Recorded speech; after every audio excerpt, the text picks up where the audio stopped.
Okay, so welcome everyone to this week's Expand the Business Weekly Call, where we bring business owners and entrepreneurs together every single week and discuss the one thing that we all have in common. We just want to make more money. And so every single week we come together and we do a 10 or 15-minute training on a particular topic that's all designed to help you grow your nest egg or grow your investment portfolio or ultimately grow your business. So today's topic is literally one of my favorite topics. And so I said before we started the recording, I'm going to tell one story, but I'm actually going to tell two. I'm going to take a little bit of liberty to say two. First off, I do want to welcome every single person that has been on this call and has never been on here before, or maybe you've on here been just a handful of times. I really do appreciate you guys being on here. So, okay, let's jump in. I want you to take a second and just sit back for a second. So I have several coaches or programs or classes that I'm taking that are designed to help me solve a particular problem or do a particular thing. So if you've been around me for very long, you know I talk a lot about frameworks, I talk about flywheels, I talk about creating income flows or businesses, individual units, and those business units then feed into each other. Ultimately, we create a portfolio. Okay. So I am in a class right now with a equities trader. So he's teaching a very simplistic way to trade stock and options. Okay. And I'm not here to sell you on the idea of selling stock market or options. What I am here to tell you on is just a story that he said yesterday and it continued on this morning. So this particular class starts at 6 a.m. my time, which is quite odd because now I'm having to set an alarm for 5:15 every morning. I'm used to getting up on my own at about 5:30, but now 15 minutes is driving me crazy that I'm on an alarm clock for a minute. So today's day 8 of that class. I figure I'll need to be in there probably a month or two to really get it dialed in and really be an expert in this. But so I have this classmate, and this classmate's name is Caesar. Okay. And I believe he's a nurse at a hospital. Okay. He does something where he's in the room with doctors. So he's either a PA or a nurse or something. Okay. And this guy is teaching us a strategy that is designed literally to put 1% a week of cash flow in our pockets, right? And then we can take that cash flow, we can invest in tax deeds, we can invest in real estate, we can use it to pay. Well, it doesn't matter, it doesn't really matter, not important. Okay, so Caesar says this morning, the guy's name, the coach's name is James. He says, James, how much time do I need to spend on this in order to be successful? How much time do I need to spend on this to be successful? Right? And James said, well, probably in the first month or two, jumping on our class here, which is an hour a day, you should probably be on here about an hour a day the next couple of months. Over the next couple of months, you'll get better and better at the trading strategy. And ultimately, you're going to get down to about 5 to 10 minutes a day. 5 to 10 minutes a day, just to check what you've got going on for the week. And then, just check in on it, right? And Caesar was like, oh my gosh, I didn't realize it was going to take that much time, right? And James kind of took a beat and he said, okay, well, Caesar, what is your goal with this thing? And he said, well, I want to retire. I want to make enough money in this program to be able to retire from being at the hospital. And James sat there for a minute and I was so taken back that I just kind of like froze for a second. I had my own thought on this. And then James said, Caesar, do you by chance have a dog? And he said, yeah. And I do not have a dog. My dad was a veterinarian, so I live my life around pet owners. You're all crazy. And you love your animals more than you love your kids. The only thing that beats a pet in some cases are grandkids. But okay, so so James said, so Caesar, so you have a dog. Cool. He goes, do you take that dog out for walks?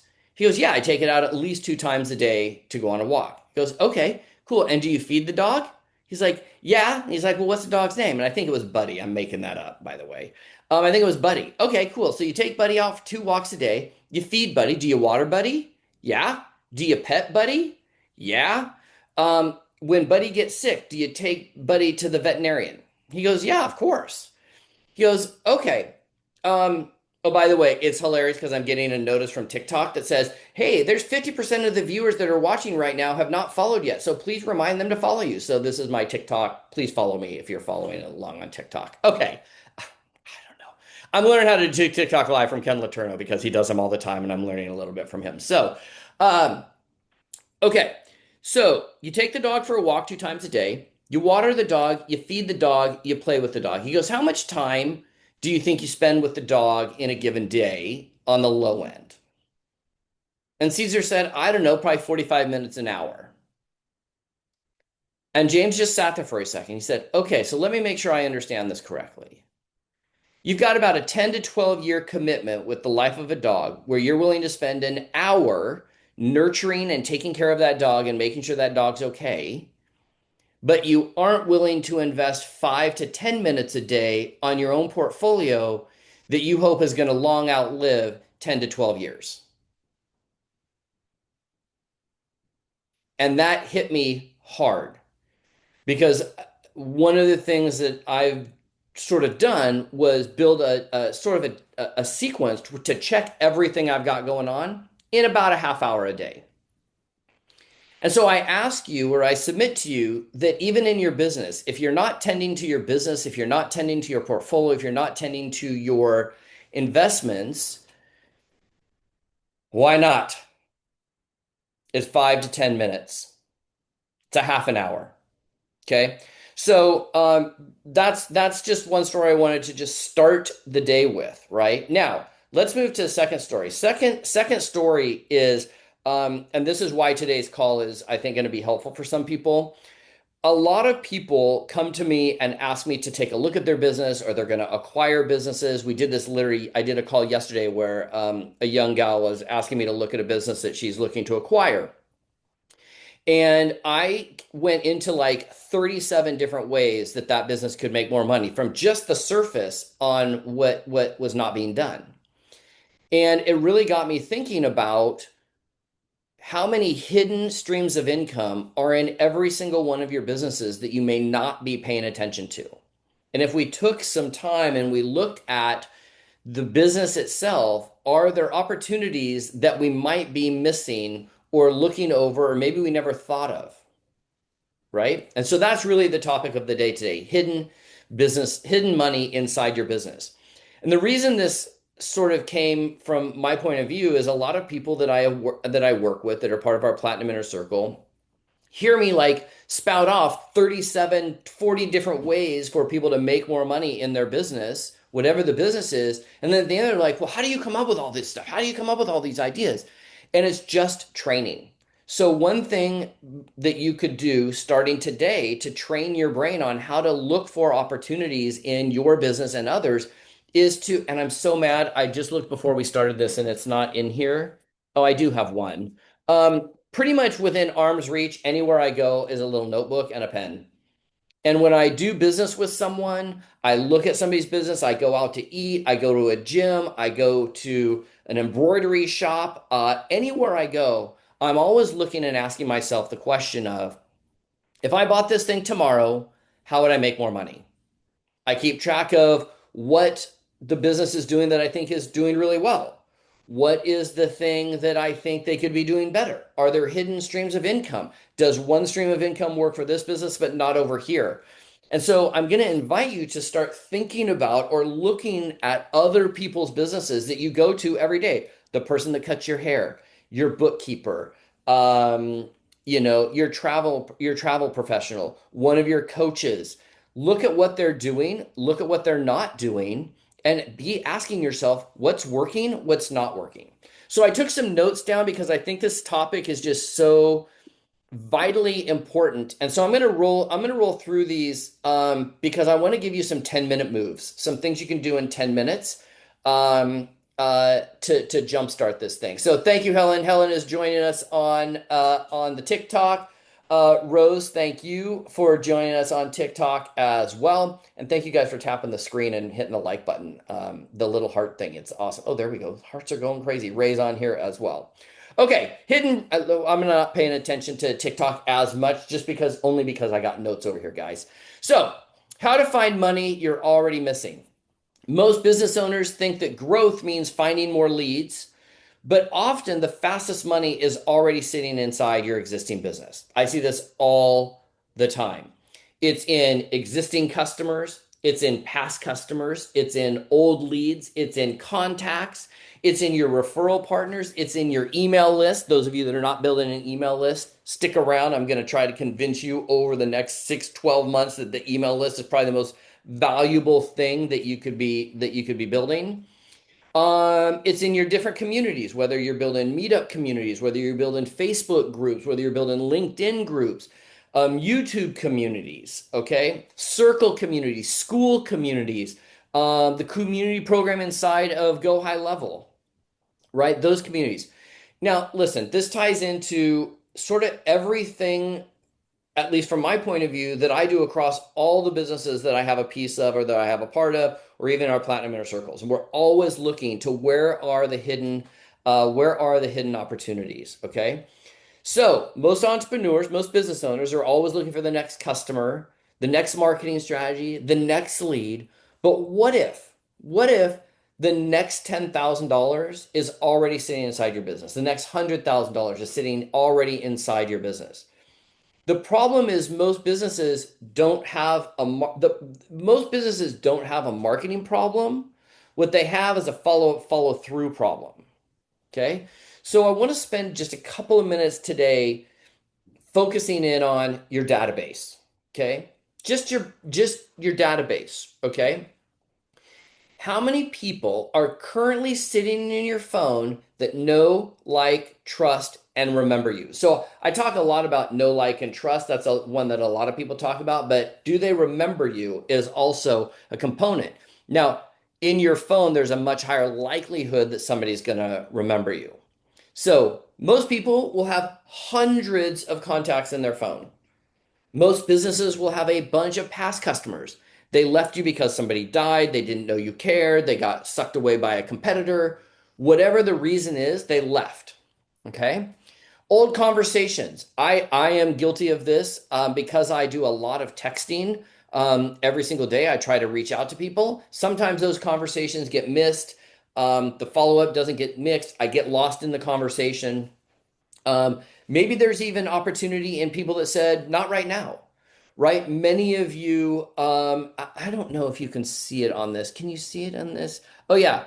Right here, I don't know, right there is a crock pot. And that crock pot sits on my bookcase to remind me that people that say not right now, or deals that I looked at before that weren't ready, not right now, real estate investments that I wanted to make, not ready, not right now. I pretend they're going in a crock pot. And like a good crock pot of chili, sometimes good things take time.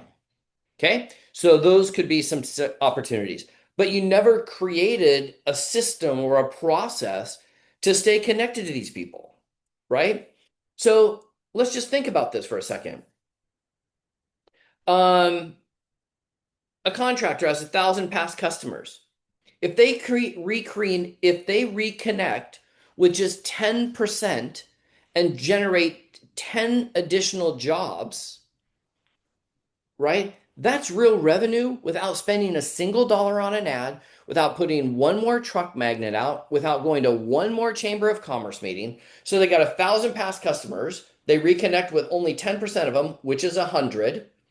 Out of those 100, they connect with and create 10 new jobs. Think about it. That is real revenue without spending additional money on marketing. Okay. Now, I'll take it a step further here. This is kind of my big point number 2 here, right? Again, thank you guys for tapping the screen on the TikTok. It's awesome. We've got 43 likes already. A far cry from Kathy Baxter last week with my 3,400. But relationships need systems. Okay? Systems stands for save yourself some time, energy, and money. Okay? So this is where I try to bring in a framework, right? And this framework is not just about follow up, but here's the framework, okay? Chaos leads to skills, skills lead to processes, processes lead to systems, systems lead to autonomy, and autonomy leads to freedom. Most businesses, okay, this is not good or bad. I have no judgment here. It's just the reality, operate in chaos. Who should I call? When did I last talk to them? What did we follow up? A system turns those relationships into opportunities. Here's some examples.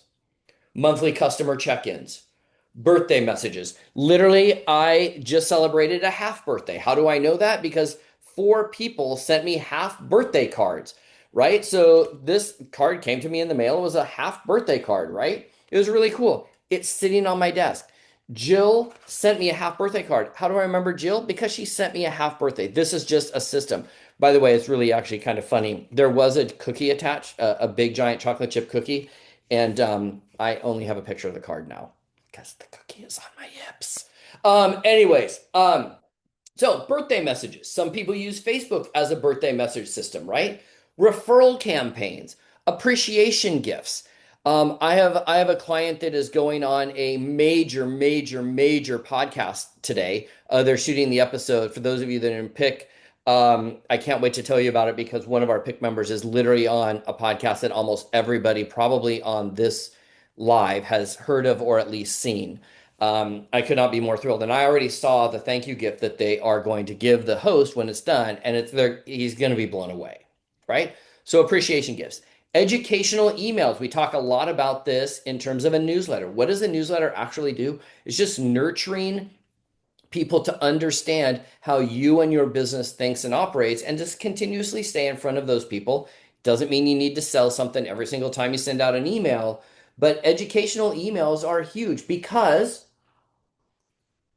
people are nervous about giving you their credit card. So if people are nervous about giving you their credit card, it is your job to educate them, take away their scary, right?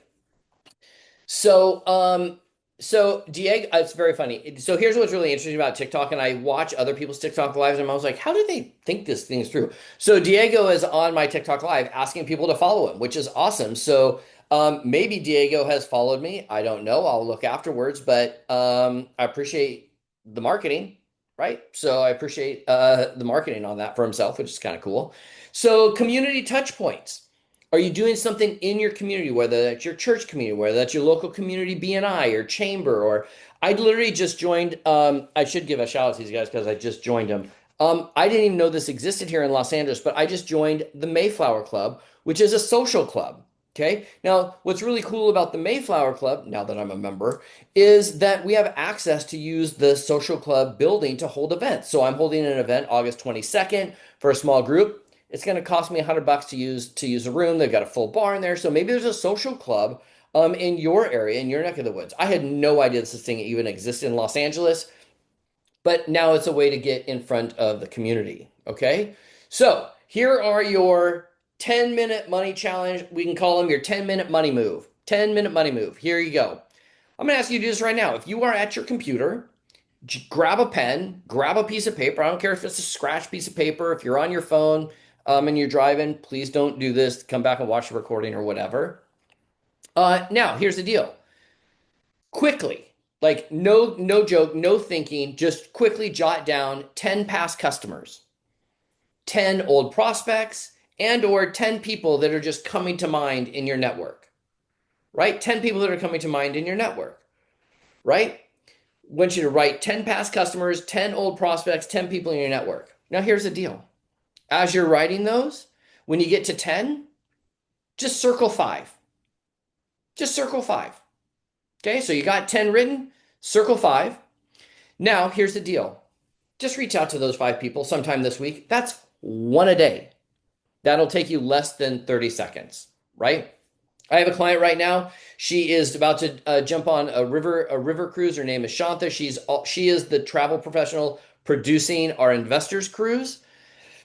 She is sending out 100 personalized text messages to people in her network before she steps foot on the river cruise. I got one yesterday. The value that will bring to her network. She's not trying to sell anything. She's just trying to stay in touch, but she's over in Europe and she's got a cool city backdrop behind her and she's a travel professional. So that's what she's doing. Okay, you can ask, hey, how are things going? Anything exciting happening in your world? How can I support you? If you are part of my network, most often the question I'm going to ask you is, what has you excited these days? Right? I'm going to ask you, what has you excited these days? Okay. So we can talk about joint ventures that you have not taken part of. Are there collaborations that you could use inside of your business? Are there different things inside of your business that could decrease the cost for you to acquire a new customer? Okay. Are you spending money on ads? Well, I've always found this to be true that I watch people that spend money on ads to generate emails to sell to, and they could go acquire a Facebook group for almost no money and generate a ton of leads out of that Facebook group and bring their lead cost down or remove their marketing in that business. Could you collaborate or trade services? Maybe your business does one thing and you need another service. Well, what if you traded back and forth to make it so that each business wins by sort of having a customer, but wins but not having to outlay cash? Right? The reality is there are so many different ways for you to grow hidden money inside of your business. It sometimes just takes a little thought and ingenuity and creativity in order to unlock them. So that's kind of where we're going to start today. I'm going to shut the recording off. I'll pop the recording back on. We'll open up. We'll have a conversation, discussion about this. Um, but I am absolutely stoked for you guys to be here. So with that, I'll shut the recording off. Let's hit stop on the recording.